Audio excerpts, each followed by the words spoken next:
আসসালামু আলাইকুম। সবার জন্য শুভকামনা। দুর্যোগের যতক্ষণ ঘন ঘটা দেখা দেয় তখন এটা আশেপাশের লোক থেকে দেখা দেয়। এটা কেন বলতেছি জানেন? ওইদিন আমি একটা ভিডিও দিছিলাম, 1 লক্ষ টাকা পাঠাবো।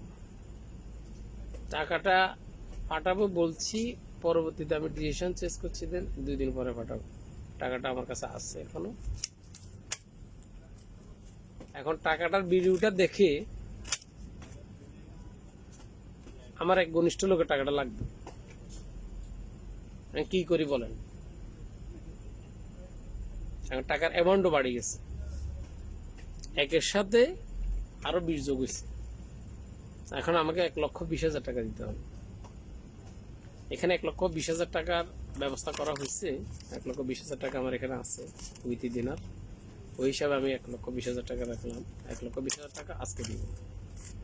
এই জন্য বললাম যে ভিডিওটা করার উদ্দেশ্য ছিল, আমরা যেসব বাইরা হুন্ডিতে টাকা দিই, হুন্ডিতে যেন আমরা টাকাটা না দিই, সঠিক চ্যানেলে ব্যাংকের মাধ্যমে যাতে করে টাকাটা যায় দেশে।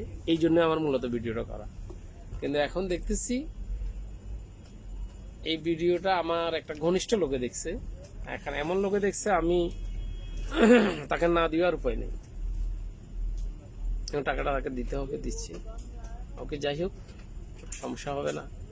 কিন্তু কথা হলো 20,000 টাকা আরো যোগ হয়েছে, এইটাই সমস্যা বাজে গেছে। এখন 20,000 টাকা আরো যোগ হয়েছে। এখন আমার টাকা আছে, আমার স্টকে টাকা ছিল, তো আজকে টাকাটা ছেড়ে দিব।